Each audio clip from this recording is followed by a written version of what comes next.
بسم اللہ الرحمن الرحیم۔ بچوں، آج ہم آپ کو ایک نئی کہانی سناتے ہیں۔ یہ بھی پنچ تنتر سلسلے کی ایک کہانی ہے۔ یہ کہانی ایک ظالم ہاتھی کی ہے جس نے ایک چڑیا کا گھونسلہ اور اس کے انڈے توڑ دیے تھے۔ پھر سب پرندوں نے مل کر اس ہاتھی سے کیسے بدلہ لیا، یہ آپ کو کہانی سن کر پتہ چلے گا۔ لیکن اس سے پہلے اگر آپ ہمارے اس چینل قصہ کہانی پر نئے ہیں تو پہلے اسے سبسکرائب کر لیجئے اور ساتھ لگا گھنٹی کا بٹن بھی دبا دیجئے تاکہ ایسی مزے کی کہانیاں آپ کو بر وقت اور سب سے پہلے سننے کو ملتی رہیں۔ اس کہانی کو لائک اور شیئر بھی ضرور کر دیجئے گا۔ تو پھر آئیے سنتے ہیں ہاتھی اور چڑیا کی کہانی۔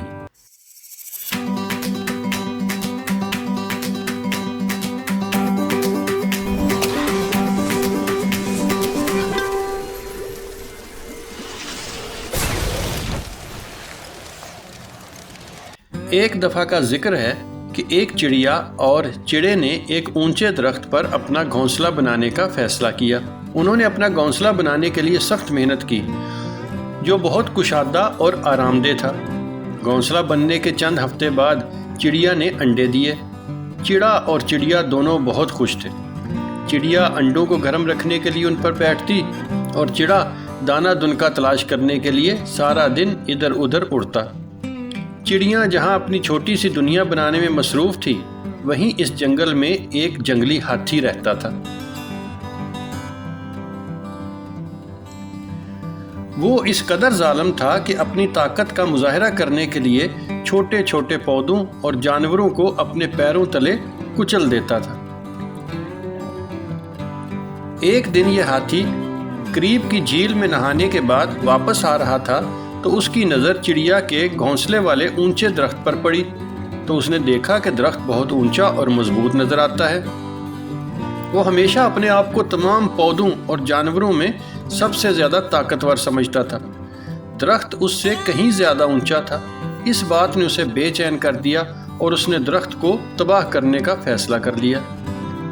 ہاتھی نے اپنی پوری قوت سے درخت کو ٹکریں مارنا شروع کر دی۔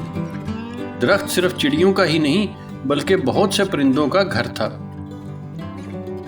جب پرندوں نے اپنے گھروں کو تباہ ہوتے دیکھا تو وہ ہاتھی کے پاس گئے اور اس سے التجا کی کہ وہ درخت کو نہ گرائے۔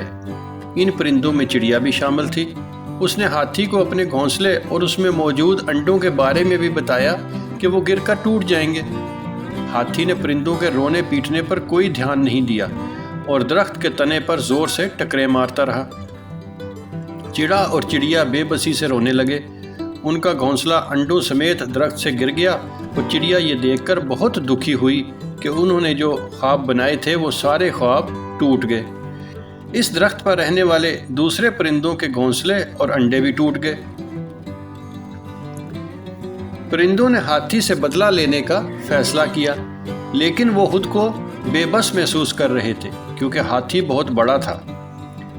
انہوں نے ایک عقل مند الو سے مدد لینے کا فیصلہ کیا۔ الو نے ان کی بات تحمل سے سنی۔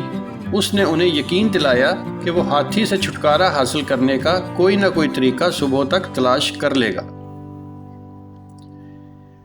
تمام اداس پرندے اپنے درخت کی طرف لوٹ گئے۔ اگلے دن الو اپنے 3 دوستوں شہد کی مکھی، ایک مینڈک اور ایک ہدہد کے ساتھ اس اونچے درخت کے پاس آیا۔ اس نے پرندوں کو اپنے منصوبے اور اپنے دوستوں کے بارے میں بتایا جو اس دن دوپہر کے وقت ہاتھی سے بدلہ لینے میں ان کی مدد کریں گے۔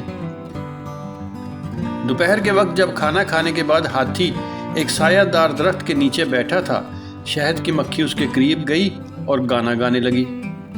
ہاتھی کو یہ گانا بہت پسند آیا۔ اس نے خوشی سے آنکھیں بند کر لی۔ موقع دیکھ کر خود نے فوراً چونچ مار کر ہاتھی کی دونوں آنکھیں پھوڑ دی۔ ہاتھی درد کے مارے اونچی آواز میں چیخنے چلانے لگا اور آنکھیں دھونے کے لیے اٹھ کر جھیل کی طرف بھاگا۔ مینڈک جھیل کے قریب دلدل کے کنارے پتھر کے اوپر بیٹھا اس کا انتظار کر رہا تھا۔